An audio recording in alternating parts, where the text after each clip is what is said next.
All right, John, so you've been out of the ring for some time now since the Brandon Rios fight. How are you feeling? Yeah, feel really good. I've had a good break there, and I think I needed a break after the 2 losses on the bounce. So I've had a good break, recharged the batteries, and I didn't really go back to the ring until I was ready. And I'm really starting to miss it now, and really starting to get itchy knuckles. So I'm looking forward to getting back in there and showing everyone what I've still got. Were they the 2 hardest fights for your career? Definitely. Every time I fight, I seem to be involved in a brawl, and after losing 2 on the bounce, I just wanted to go away and reflect on my career and just have a think about it. And I've gone away, I've looked at everything what I'm doing, and I'm ready to get back in there now and prove a lot of people wrong. I think a lot of people rip me off at the minute, and I'm still a good fighter, and I'm still pretty young, and I've still got a lot to give. Yeah. Rios, any regrets about taking that fight in the end when he came in overweight? No. Even though he came in overweight, I think I showed everyone just what I had and how good of a fighter I was, and I'm sure if he made lightweight, I would have won that fight. What was it like being part of such a big bill? Because it was on the Cotto Margarito bill. I mean, what was it like being over there in New York? Yeah, it was a great experience for me going over there and boxing in front of that many people at Madison Square Garden. Highlighting my career, and I did really appreciate it. But like I say, unfortunately, I didn't get the result that I wanted. But all in all, it was a good experience. Did you have any injuries after that fight? No, I had a bad eye, didn't I? I was black and short, but a couple of weeks rest and that was all back to normal. Yeah. Is that what you did after that fight? You just rested? Yeah, in the pub. In the pub. Yeah. Okay, big fight coming up next week.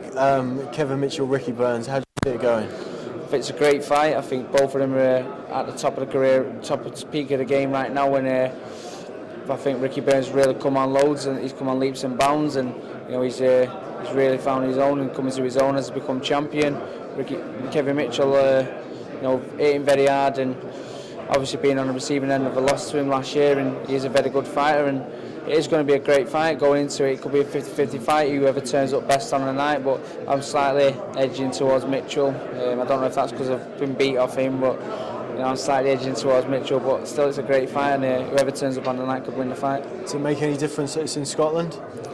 I think it will do, yeah. I think, obviously it'll inspire Burns a little bit more to have his own support behind him. And I know fighting in front of your own crowd does make a difference, but I don't think it'll make a difference to Kevin. I think, he's boxed away from home before and performed, and, I think going into it, it's a 50-50 fight, and any of them can set the win away. Kevin's had his ups and downs. Do you think this could be his last chance at the world title?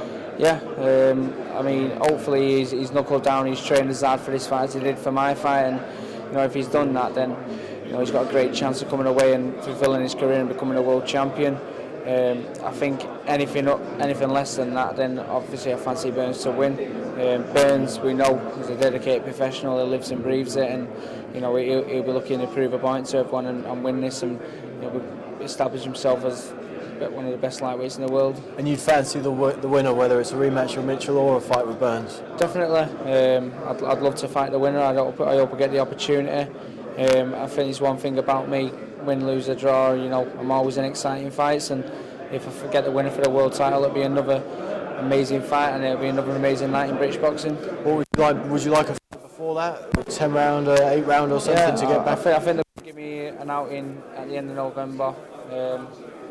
Maybe not, December time, and just get me up and going again. But once I've had an outing, I'll be happy to fight anyone.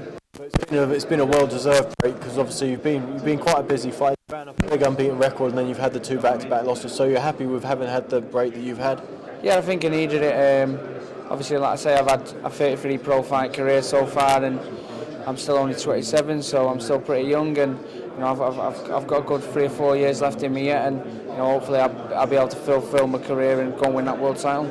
Talk about your old mate Ricky Hatton coming back. What do you make of that? I think if he feels like he's got something to give, it's good for him. I think he obviously quit the sport, but he wasn't happy with the way that he'd been stopped and gone out of it, and obviously now he's got the itch and he's looking to redeem himself. Whether he can or not, it remains to be seen, but I wish him all the best, and hopefully, like I say, he'll come back and he'll look good doing so. Okay, nice one. Thanks, John. Worries.